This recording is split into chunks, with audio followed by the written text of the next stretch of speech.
Hello everyone. I hope you all will be fine. आज की date में जो आज की जनरेशन है उसके बारे में एक बहुत बातें होती हैं कि उनके बारे में इस तरह से बात होती है वो कितने अज्ञानी हैं अपने धर्मशास्त्रों को लेकर, वेद पुराण को लेकर के, रामायण महाभारत में जो चरित्र हैं हमारे देवी देवता कह लीजिए उनके। तो माना ऐसा जाता है कि आज की जो जनरेशन है उसे कुछ भी पता नहीं है, बहुत मुश्किल से एक दो नाम बता पाते हैं, उनके पीछे उनके बैकग्राउंड में उनके और पीछे जा कर के डिटेल उनको कुछ नहीं पता, वेद पुराण नहीं पता, ग्रंथ के बारे में अच्छी जानकारी नहीं है, गीता का पालन वो नहीं करते, गीता में क्या उपदेश हैं उनके बारे में उन्हें जानकारी नहीं है। और बड़े ही आराम से हम सब बिल्कुल आज की जनरेशन को ऐसे बताते हैं कि उन्हें कुछ आता ही नहीं, उन्हें कुछ पता ही नहीं। वो मतलब हर तरह से जहाँ भी ऐसी चीज़ें आती हैं उन्हें बेकार मान लिया जाता है। मैं इस पर हमेशा ये सोचती हूँ कि क्या इसके लिए सिर्फ वो जिम्मेदार हैं, सिर्फ आज की जनरेशन ही जिम्मेदार है कि उन्हें नहीं पता। इस पर हमें सोचना चाहिए। हम लोग का होता क्या है कि हम लोग बस प्रेजेंट में जो दिख रहा है उसी को मान लेते कि दिस इज़ द ट्रुथ। हमें जब ये पता होता है, अगर हम सोचें तो हमें पता होता है कि उसका रीज़न क्या है। अगर आज की जनरेशन को नहीं पता है तो क्या अकारण, कोई कारण नहीं, क्या वजह है कि उन्हें नहीं पता है। आज कोई बच्चा अगर अपने मम्मी पापा के साथ तेज़ आवाज़ में बात करता है या मिसबिहेव करता है किसी तरह का, तो उसे वो करता है पर उसे पता होता है कि वो गलत कर रहा है। हमारी पूरी सोसाइटी में अगर एक भी बेटा बहू अपने सास ससुर को, माता पिता को नहीं करते हैं तो नहीं करते ये एक बात है, बट उन्हें पता होता है कि वो गलत कर रहे हैं।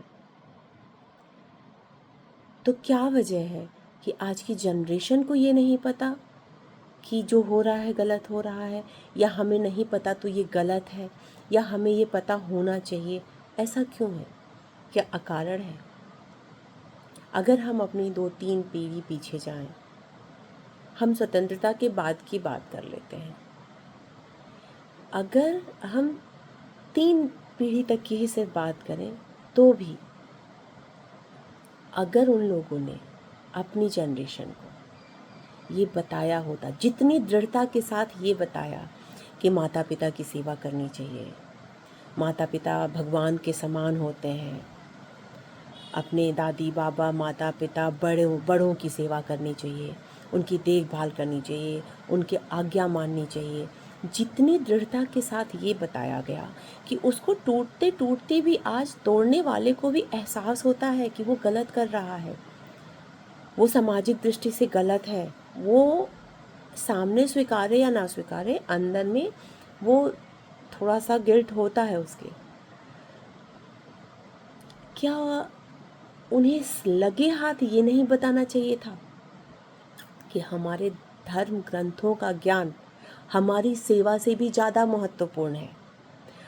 हम अपने बड़ों की सेवा, अपने माता पिता को करने से पुण्य प्राप्त होता है, पाप कट जाते हैं, धरती पे स्वर्ग मिल जाता है अगर हम बड़ों की सेवा करें, आज्ञा का पालन करें।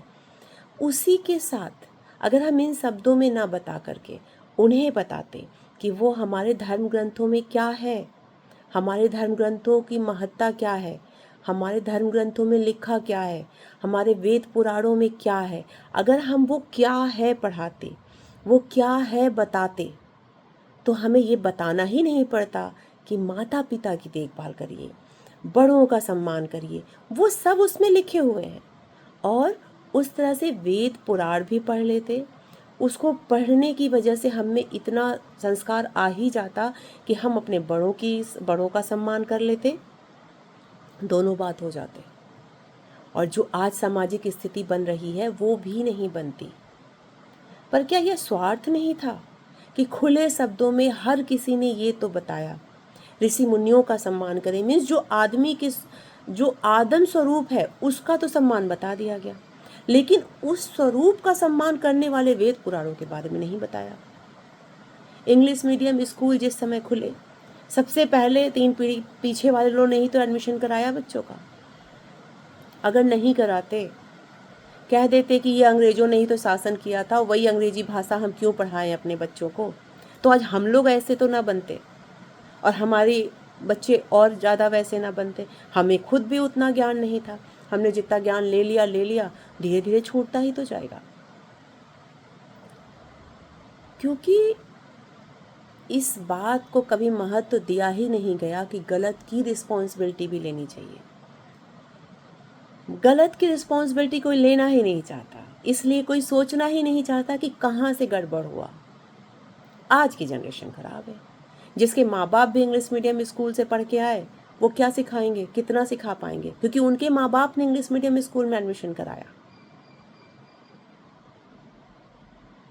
अब अचानक से सोच लेना कि बच्चा संस्कृत बोलने लग जाएगा, बच्चा वेद पुराणों की बातें करने लग जाएगा, अरे नहीं कर पाएगा। अब कोशिश कर रहे हैं हम लोग वापस से खुद भी जो जानकारी थी उसको उन तक देने की और ज़्यादा से ज़्यादा उससे जोड़ने की, तो अभी टाइम लगेगा भाई। सिर्फ आज की सारी कमियां आज की जनरेशन में यूं ही पैदा हो गई हैं, अचानक पैदा हो गई। जिन अंग्रेजों ने हम पर शासन किया था, उन्हीं की अंग्रेजी स्कूल में हमें डालने वाले पेरेंट्स एक बार तो सोचें। मिशनरीज में पढ़ाते हैं हम लोग, फिर उम्मीद करते हैं कि अपने संस्कार सीखें। अपने यहाँ के स्कूलों तक से उन किताबों को गायब कर दिया गया। अचानक कुछ सालों में तो नहीं चेंज हो जाएगा ना, 2-4 साल में तो बदल नहीं जाएगा, टाइम लगेगा। तो आज की जनरेशन को ब्लेम करना बहुत आसान है, बट खुद पीछे मुड़ करके देखना कठिन है। बट देखना चाहिए। अगर हम बड़े नहीं देखेंगे और हमारे बड़े नहीं देखेंगे, आज जो हमारे पेरेंट्स के रूप में लोग हैं, जो बच्चों के दादी बाबा कहलाते हैं, नानी नाना कहलाते हैं, उस जनरेशन के लोगों को बहुत प्रॉब्लम है आज की जनरेशन से। पर इस जनरेशन को गढ़ने वाले वही जनरेशन है, उन्होंने अपने बच्चों को उतना नहीं सिखाया, तो उनके बच्चे कितना सिखा पाएंगे अपने बच्चों को। उस जनरेशन ने भी बुढ़ापे तक में भी बहुत कम ऐसे ग्रैंड पेरेंट्स होते हैं जो बैठ करके 40 बच्चों को पढ़ना सिखाते हों, जो गीता पढ़ करके बच्चों को सिखाते हों, पढ़ना सिखाना नहीं करते, अपने बच्चों को भी नहीं सिखाया। उम्मीदें कर लेनी, उम्मीद सबसे आसान होती है। Expectation is very easy to do with anybody. हम एक्सपेक्ट कर लेंगे, करें। खुद की कहावत है, बोया पेड़ बबूल का तो आम कहाँ से पाए। पर नहीं, आपको आम चाहिए, वो भी मीठे वाले आम चाहिए, खट्टे वाले नहीं चाहिए।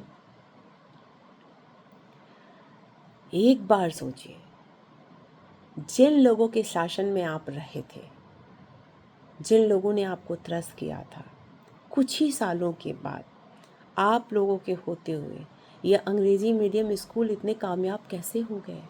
क्यों? क्योंकि आप लोगों ने प्रेफरेंस। मैं बीच की मीडिया हूँ, मेरे बच्चे हैं और मेरे ही पेरेंट्स हैं, तो मैं उन पेरेंट्स से कहती हूँ, उनको भी उनके पेरेंट्स ने सिखाया कि नहीं सिखाया, बट आप लोगों के टाइम पे ही तो आज़ादी की बात थी, कोई उस समय जन्म लिया था तो उनके पेरेंट्स ने उन्हें नहीं सिखाया, फिर हमारे पेरेंट्स ने हमें नहीं सिखाया। क्यों नहीं सिखाया? क्यों इंग्लिश मीडियम स्कूल्स को प्रेफरेंस दी? क्यों नहीं देखा कि हमारे धर्मशास्त्र सिखाए जा रहे हैं कि नहीं सिखाए जा रहे हैं? क्यों नहीं देखा? बिना देखे तो नहीं हो सकता, बुरा लगता है। कोई कुछ भी सच बोले, सामने बैठा के सच बोले तो भी, और ऐसे वीडियोज़ में भी सच बोले तो भी बुरा लगता है। बट फैक्ट इज़ दिस कि जब हमने सिखाया नहीं है, जब हमने पूरा सीखा नहीं है, तो कैसे कैसे वो चीज़ दिख सकती है सोसाइटी में? गलतियाँ हुई हैं, बट सुधारना हमारी जिम्मेदारी है और हम सबको मिल कर के कोशिश करनी चाहिए। सिर्फ ब्लेम नहीं करना चाहिए, ब्लेम से कुछ हासिल नहीं होता, कुछ भी हासिल नहीं होता। जो चीज़ हम चाहते हैं कि आगे हमें दिखे या प्रेजेंट में हमें दिखे, हमें वो चीज़ करना चाहिए। और अगर हमने नहीं किया है तो आज की जनरेशन को भी ब्लेम मत करिए, ब्लेम से कुछ भी हासिल नहीं होता। ये बात बहुत अजीब है, क्योंकि छोटी छोटी बातों से समाज कहता है कि क्या बकवास है, बट छोटी बातों से ही समाज, छोटी बातों से ही लाइफ बनती है।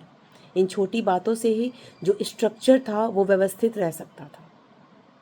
सिर्फ हमें वेद पुराणों की सच्चाई बतानी थी। हमें सिर्फ अपनी माता पिता भगवान होते हैं, वो लिखा हुआ है उसमें, अपने बड़े भगवान होते हैं। जो वेद पुराणों के हिसाब से चलेगा वो कभी अपने माता पिता का अपमान नहीं कर पाएगा। तो हमें पहले उस पर फोकस करना चाहिए था, मगर हम सब ने ऐसा बोला है कि रिश्तों का सम्मान करना बस बताया, पीछे से उसका जो स्ट्रॉन्ग जड़ हो सकता था वहाँ से नहीं बताया। तो रिश्तों को तोड़ते समय लोगों को कष्ट होता है, बस उन वेद पुराणों, उन कथाओं, उन हमारे देवी देवताओं का उतना नहीं सोचते, क्योंकि आप लोगों ने उतना बताया ही नहीं, बताना चाहिए था। बट अब हमारी जिम्मेदारी है कि हम बताएं, अपने बच्चों को भी थोड़ा बताएं, और आगे वाले टाइम में हम अपने बच्चों के बच्चों को भी बताएं। जो गलतियां हमारे साथ हुई हम ना दोहराएं। इस बात पर आप सोचिएगा ज़रूर। Bye bye.